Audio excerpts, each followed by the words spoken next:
جب مسلمان فوج کی صورت میں لڑنے کے قابل ہوئے اور قریش کے ساتھ ان کا پہلا معرکہ ہوا، اس وقت خالد کے لیے ایسے حالات پیدا ہو گئے تھے کہ وہ اس معرکے میں شامل نہیں ہو سکا تھا۔ اس کا انہیں بہت افسوس تھا۔ یہ معرکہ بدر کا تھا، جس میں 313 مجاہدین اسلام نے 1000 قریش کو شکست دی تھی۔ خالد دانت پیستا رہ گیا تھا، لیکن اس روز جب وہ اس نخلستان میں لیٹا ہوا تھا، اسے خیال آیا کہ 313 نے 1000 کو کس طرح سے شکست دی تھی۔ اس نے شکست کھا کے آنے والوں سے پوچھا تھا کہ مسلمانوں میں وہ کون سی خوبی تھی جس نے انہیں فتح یاب کیا۔ خالد اٹھ بیٹھا اور انگلی سے ریت پر بدر کے میدان کے خد و خال بنا کر قریش اور مسلمانوں کی پوزیشنیں اور مارکے کے دوران دونوں کی چالوں کی لکیریں بنانے لگا۔ باپ نے اسے فن حرب و ضرب کا ماہر بنا دیا تھا۔ بچپن میں اسے گھڑ سواری سکھائی، لڑکپن میں اسے اکھڑ اور منہ زور گھوڑوں کو قابو میں لانے کے قابل بنایا۔ نوجوانی میں وہ شہ سوار بن چکا تھا، شتر سواری میں بھی وہ ماہر تھا۔ اس کا باپ ہی اس کا استاد تھا۔ اس نے خالد کو نہ صرف سپاہی بلکہ سالار بنا دیا تھا۔ خالد کو جنگ و جدل اتنی اچھی لگی کہ وہ لڑنے اور لڑانے کے طریقوں پر غور کرنے لگا اور جوانی میں فوج کی قیادت کے قابل ہو گیا تھا۔ اسے بدر کی لڑائی میں شامل نہ ہو سکنے کا افسوس تھا اور وہ انتقام کے طریقے سوچتا رہتا تھا، لیکن اب اس کی سوچوں کا دھارا اور طرف چل پڑا تھا۔ مکہ سے روانگی سے کچھ عرصہ پہلے سے وہ اس سوچ میں کھو گیا تھا کہ رسول اکرم صلی اللہ علیہ وسلم نے رکانہ پہلوان کو 3 بار پٹخا تھا۔ بدر میں آپ صلی اللہ علیہ وسلم نے محض 313 مجاہدین سے 1000 کو شکست دی۔ یہ کوئی اور ہی قوت تھی، لیکن بدر کے معرکے کے بعد اس کے دل میں مسلمانوں کے خلاف انتقام کی آگ سلگ رہی تھی۔ مسلمان معرکہ بدر میں قریش کے بہت سے آدمیوں کو قیدی بنا کر لے گئے تھے۔ قریش کے سرداروں کے لیے تو یہ صدمہ تھا ہی، اس کا بہت برا اثر خالد نے قبول کیا تھا۔ اسے یاد تھا کہ جب بدر کا معرکہ لڑا جا رہا تھا اور مکہ میں کوئی خبر نہیں پہنچ رہی تھی کہ مارکے کا انجام کیا ہوا، مکہ کے لوگ بدر کی سمت دیکھتے رہتے تھے کہ ادھر سے کوئی سوار دوڑا آئے گا اور فتح کی خبر سنائے گا۔ آخر ایک روز ایک شتر سوار نظر آیا، لوگ اس کی طرف دوڑ پڑے۔ سوار نے عرب کے رواج کے مطابق اپنا کرتا پھاڑ دیا اور وہ روتا آ رہا تھا۔ بری خبر لانے والے قاصد ایسے ہی کیا کرتے تھے۔ وہ جب لوگوں کے درمیان پہنچا تو اس نے روتے ہوئے بتایا کہ اہل قریش کو بہت بری شکست ہوئی ہے۔ جس کے عزیز رشتہ دار لڑنے گئے تھے وہ ایک دوسرے سے آگے بڑھ بڑھ کر ان کے متعلق پوچھتے تھے کہ وہ زندہ ہیں، زخمی ہیں یا مارے گئے ہیں۔ شکست خوردہ قریش پیچھے آ رہے تھے۔ مارے جانے والوں میں 17 افراد خالد کے قبیلے بنو مخزوم کے تھے اور ان سب کے ساتھ خالد کا خون کا بڑا قریبی رشتہ تھا۔ ابو جہل بھی مارا گیا تھا۔ خالد کا بھائی جس کا نام ولید تھا جنگی قیدی بن گیا تھا۔ ابو سفیان جو کہ قریش کے سرداروں کا سردار تھا اور اس کی بیوی ہند بھی موجود تھی۔ ہند نے پوچھا کچھ میرے باپ اور میرے چچا کے متعلق بتائے قاصد نے کہا تمہارا باپ اتبا علی اور حمزہ کے ہاتھوں مارا گیا ہے اور تمہارے چچا شیبہ کو اکیلے حمزہ نے قتل کیا ہے اور تمہارا بیٹا حنزلہ علی کے ہاتھوں مارا گیا ہے۔ ابو سفیان کی بیوی ہندا نے پہلے تو علی اور حمزہ کو بلند آواز سے برا بلا کہا، پھر بولی خدا کی قسم میں اپنے باپ اور اپنے چچا اور اپنے بیٹے کے خون کا بدلہ لوں گی۔ ابو سفیان پر خاموشی طاری تھی۔ خالد کا خون کھول رہا تھا۔ قریش کے 70 آدمی مارے گئے تھے اور جو جنگی قیدی بن گئے تھے ان کی تعداد بھی اتنی ہی تھی۔ خالد اٹھا، دری جھاڑ کر لپیٹی اور گھوڑے کی زین کے ساتھ باندھ کر سوار ہوا اور مدینہ کی سمت چل پڑا۔ اس نے ذہن کو یادوں سے خالی کر دینا چاہا، لیکن اس کا ذہن مدینہ پہنچ جاتا جہاں رسول اللہ صلی اللہ علیہ وسلم تھے اور جو تبلیغ اسلام کا مرکز بن گیا تھا۔ آپ صلی اللہ علیہ وسلم کا خیال آتے ہی اس کا ذہن پیچھے چلا جاتا اور اسے وہ منظر دکھاتا جس کے خالق حضور صلی اللہ علیہ وسلم تھے۔ اس کے ذہن میں ہندا کے الفاظ یاد آئے جو اس نے اپنے خاوند ابو سفیان سے کہے تھے، میں اپنے باپ اور چچا کو بھول سکتی ہوں۔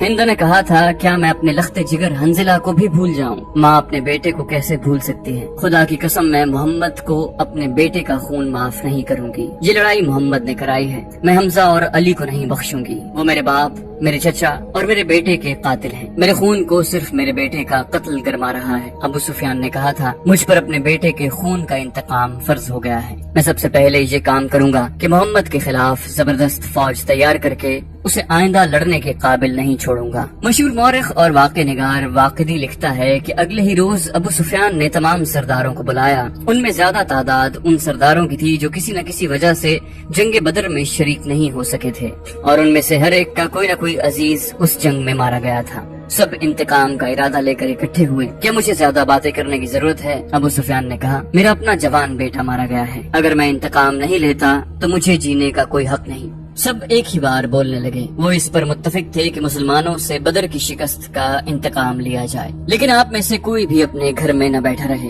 خالد نے کہا بدر میں ہم صرف اس لیے ذلت میں گھرے کہ سردار گھروں میں بیٹھے رہے اور ان لوگوں کو لڑنے بھیج دیا جو قریش کی عظمت کو نہیں سمجھتے تھے۔ کیا میرے باپ کو بھی قریش کی عظمت کا خیال نہ تھا؟ خالد کے چچا زاد بھائی اکرما جو ابو جہل کا بیٹا تھا برہم ہوتے ہوئے کہا کیا صفوان بن امیہ کے باپ کو بھی قریش کی عظمت کا خیال نہ تھا؟ تم کہاں تھے الولید کے بیٹے؟ ہم یہاں ایک دوسرے سے لڑنے کے لیے اکٹھے نہیں ہوئے۔ ابو سفیان نے کہا خالد تمہیں ایسی بات نہیں کہنی چاہیے تھی جس سے کوئی اپنی بے عزتی محسوس کرے۔ خالد نے کہا ہم میں سے کوئی عزت والا نہیں رہا، ہم سب اس وقت تک بے عزت رہیں گے جب تک ہم محمد صلی اللہ علیہ وسلم اور اس کے چیلوں کو ہمیشہ کے لیے ختم نہیں کر دیتے۔ مجھے اپنے گھوڑوں کے سموں کی قسم، میرے خون کی گرمی نے میری آنکھیں جلا دی ہیں، ان آنکھوں کو مسلمانوں کا خون ہی ٹھنڈا کر سکتا ہے۔ میں پھر کہوں گا کہ اب سردار آگے ہوں گے اور میں جانتا ہوں کہ میں میدان جنگ میں کہاں ہوں گا، لیکن جنگ میں ہمارا جو سردار ہوگا میں اس کے حکم کا پابند رہوں گا، اور اگر میں سمجھوں گا کہ مجھے سردار نے ایسا حکم دیا ہے جو ہمیں نقصان دے گا تو میں ایسا حکم نہیں مانوں گا۔ سب نے متفقہ طور پر ابو سفیان کو اپنا سردار مقرر کیا۔ اس سے ایک روز پہلے اہل مکہ کا ایک قافلہ فلسطین سے مکہ واپس آیا تھا۔ یہ تجارتی قافلہ تھا۔ مکہ کے باشندوں خصوصاً قریش کے ہر خاندان نے اس تجارت میں حصہ ڈالا تھا۔ اس قافلے میں کم و بیش 1000 اونٹ تھے اور جو مال گیا تھا اس کی مالیت 50,000 دینار تھی۔ قافلے کا سردار ابو سفیان تھا جس نے 50,000 پر 50,000 دینار منافع کمایا تھا۔ قافلے سے واپسی کا راستہ مدینہ سے گزرتا تھا۔ مسلمانوں کو پتہ چل گیا، انہوں نے پورے قبیلے کو گرفتار کرنے کا ارادہ کیا اور ایک مقام پر قافلے کو گھیرے میں لے لیا، لیکن وہ زمین ایسی تھی کہ ابو سفیان نے ایک ایک آدمی اور ایک ایک اونٹ کو زمین کے اونچے نیچے خد و خال سے فائدہ اٹھاتے ہوئے گھیرے سے نکال دیا تھا۔ خالد کا گھوڑا خرامہ مدینہ کی طرف چلا جا رہا تھا، مگر خالد کا ذہن پیچھے کو سفر کر رہا تھا۔ اسے اس وقت کا جب قریش انتقام کی اسکیم بنانے کے لیے اکٹھے ہوئے تھے ایک ایک لفظ جو کسی نے کہا تھا سنائی دے رہا تھا۔ اگر تم نے مجھے اپنی سرداری دی ہے تو میرے ہر فیصلے کی پابندی تم پر لازم ہے، ابو سفیان نے کہا۔ میرا پہلا فیصلہ یہ ہے کہ میں نے ابھی 50,000 دینار منافع سب میں تقسیم نہیں کیا، وہ میں تقسیم نہیں کروں گا، یہ مسلمانوں کے خلاف فیصلہ کن جنگ میں استعمال ہوگا۔ مجھے اور میرے خاندان کو یہ فیصلہ منظور ہے، سب سے پہلے خالد نے کہا۔ پھر منظور ہے ایسا ہی کرو کی آوازیں اٹھیں۔ ابو سفیان نے کہا میرا دوسرا حکم یہ ہے، جنگ بدر میں ہمارے جو آدمی مارے گئے ہیں ان کے لواحقین آہوزاری کر رہے ہیں۔ میں نے مردوں کو تھاڑے مارتے اور عورتوں کو بہن کرتے سنا ہے۔ اللہ کی قسم جب آنسو بہ جاتے ہیں تو انتقام کی آگ سرد ہو جاتی ہے۔ آج سے بدر کے مقتولین پر کوئی نہیں روئے گا۔ اور میرا تیسرا حکم یہ ہے کہ مسلمانوں نے بدر کی لڑائی میں ہمارے جن آدمیوں کو قید کیا ہے ان کی رہائی کے لیے کوئی کوشش نہیں کی جائے گی۔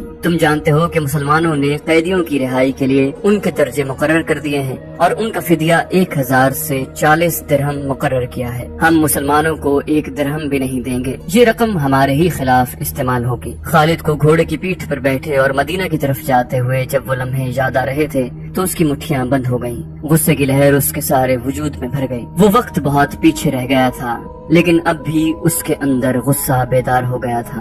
غصہ اس بات پہ آیا کہ اجلاس میں طے تھا کہ مسلمانوں کے پاس مکہ کا کوئی آدمی اپنے قیدی کو چھڑانے مدینہ نہیں جائے گا، لیکن ایک آدمی چوری چھپے مدینہ چلا جاتا اور اپنے عزیز رشتہ دار کو رہا کرا لاتا۔ ابو سفیان نے اپنا حکم واپس لے لیا۔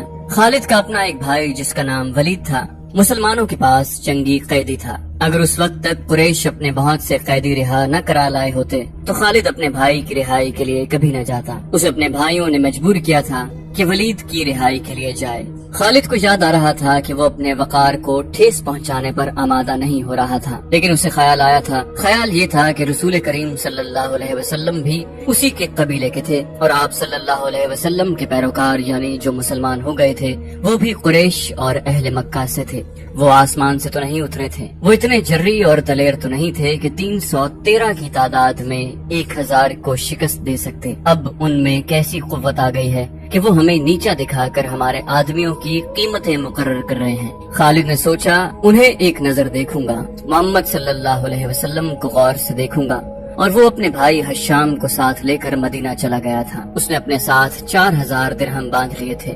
اسے معلوم تھا کہ بنو مخزوم کے سردار الولید کے بیٹے کا فدیہ 4000 درہم سے کم نہیں ہوگا، اور ایسا ہی ہوا۔ اس نے مسلمانوں کے ہاں جا کر اپنے بھائی کا نام لیا تو ایک مسلمان نے جو قیدیوں کی رہائی اور فدیہ کی وصولی پر مامور تھا کہا کہ 4000 درہم ادا کرو۔ ہم فدیے میں کچھ رعایت چاہتے ہیں۔ خالد کے بھائی حشام نے کہا، تم لوگ آخر ہم میں سے ہو، کچھ پرانے رشتوں کا خیال کرو، اب ہم تم میں سے نہیں ہیں۔ مسلمانوں نے کہا، ہم اللہ کے رسول صلی اللہ علیہ وسلم کے حکم کے پابند ہیں، کیا ہم تمہارے رسول اللہ صلی اللہ علیہ وسلم سے بات کر سکتے ہیں؟ حشام نے پوچھا۔ خالد نے گرج کر کہا، حشام، میں اپنے بھائی کو اپنے وقار پر قربان کر چکا ہوں، مگر تم مجھے اپنے ساتھ لے آئے ہو، یہ جتنا مانگتے ہیں انہیں دے دو، میں محمد کے سامنے جا کر رحم کی بھیک نہیں مانگوں گا۔ اس نے درہموں سے بھری تھیلی مسلمانوں کے سامنے پھینکتے ہوئے کہا، گن لو اور ہمارے بھائی کو ہمارے حوالے کر دو۔ رقم گنی جا چکی تھی تو ولید کو خالد اور حشام کے حوالے کر دیا گیا۔ تینوں بھائی اسی وقت مکہ کو روانہ ہو گئے۔ راستے میں دونوں بھائیوں نے ولید سے پوچھا کہ ان کی شکست کا باعث کیا تھا۔ انہیں توقع تھی کہ ولید، جو ایک جنگجو خاندان کا جوان تھا، انہیں جنگی فہم و فراست اور حرب و ضرب کے طور طریقوں کے مطابق مسلمانوں کی جنگی چالوں کی خوبیاں اور اپنی خامیاں بتائے گا، مگر ولید کا انداز ایسا اور اس کے ہونٹوں پر مسکراہٹ ایسی تھی جیسے اس پر کوئی پراسرار اثر ہو۔ ولید، کچھ تو بتاؤ، خالد نے اس سے پوچھا۔ ہمیں اپنی شکست کا انتقام لینا ہے۔ قریش کے تمام سردار اگلی جنگ میں شامل ہو رہے ہیں، ہم ارد گرد کے قبائل کو بھی ساتھ ملا رہے ہیں اور وہ مکہ میں جمع ہونا شروع ہو گئے ہیں۔ ولید نے کہا، سارے عرب کو اکٹھا کر لو خالد، تم مسلمانوں کو شکست نہیں دے سکو گے۔ میں نہیں بتا سکتا کہ محمد صلی اللہ علیہ وسلم کے ہاتھ میں کوئی جادو ہے یا ان کا نیا عقیدہ سچا، یا کیا بات ہے کہ میں نے ان کا قیدی ہوتے ہوئے بھی انہیں ناپسند نہیں کیا۔ حشام نے کہا، پھر تم اپنے قبیلے کے غدار ہو یا تم پر ان کا جادو اثر کر گیا ہے؟ وہ یہودی پیشوا ٹھیک کہتا تھا کہ محمد صلی اللہ علیہ وسلم کے پاس کوئی نیا عقیدہ اور نیا مذہب نہیں، اس کے ہاتھ میں کوئی جادو آ گیا ہے۔ خالد نے کہا، جادو ہی تھا، ورنہ بدر میں قریش شکست کھانے والے نہیں تھے۔ ولید جیسے ان کی باتیں سن ہی نہیں رہا تھا، اس کے ہونٹوں پر تبسم تھا اور وہ مڑ مڑ کر مدینہ کی طرف دیکھتا تھا۔ مدینہ سے کچھ دور ذی الحلیفہ نام کی ایک جگہ ہوا کرتی تھی۔ تینوں بھائی وہاں پہنچے تو رات گہری ہو چکی تھی۔ رات گزارنے کے لیے وہ وہیں رہ گئے۔ صبح آنکھ کھلی تو ولید غائب تھا، اس کا گھوڑا بھی وہاں نہیں تھا۔ خالد اور حشام سوچ سوچ کر اس نتیجے پر پہنچے کہ ولید واپس مدینہ چلا گیا ہے۔ انہوں نے دیکھا کہ اس پر کوئی اثر تھا، یہ اثر مسلمانوں کا ہی ہو سکتا تھا۔ دونوں بھائی مکہ آ گئے۔ چند دنوں بعد انہیں مکہ میں ولید کی زبانی پیغام ملا کہ اس نے محمد صلی اللہ علیہ وآلہ وسلم کو خدا کا سچا رسول تسلیم کر لیا ہے، اور وہ آپ صلی اللہ علیہ وسلم کی شخصیت اور باتوں سے اتنا متاثر ہوا ہے کہ اس نے اسلام قبول کر لیا ہے۔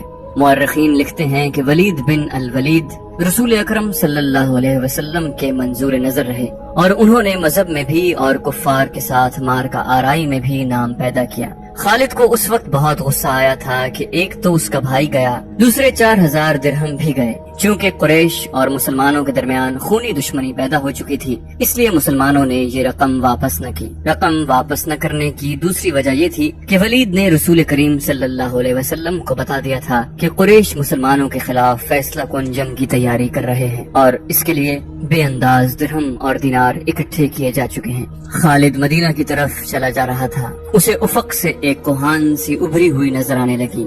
خالد جانتا تھا یہ کیا ہے، یہ احد کی پہاڑی تھی جو مدینہ سے 4 میل شمال میں ہے۔ اس وقت خالد ریت کی بڑی لمبی اور کچھ اونچی ٹیکری پر چلا جا رہا تھا۔ احد، احد، خالد کے ہونٹوں سے سرگوشی نکلی اور اسے اپنی للکار سنائی دی، میں ابو سلیمان ہوں، میں ابو سلیمان ہوں۔ اس کے ساتھ ہی اسے ایک خونریز جنگ کا شور و غل اور سینکڑوں گھوڑوں کی ٹاپ اور تلواریں ٹکرانے کی آوازیں سنائی دینے لگی۔ خالد یہ جنگ لڑنے کے لیے بےتاب تھا اور اس نے یہ جنگ لڑی۔ خالد کا ذہن پیچھے ہی ہٹتا گیا۔ چینل کو سبسکرائب کیجیے اور بیل آئیکن پر کلک کیجیے تاکہ آپ کو تمام ویڈیوز فوراً ملتی رہیں۔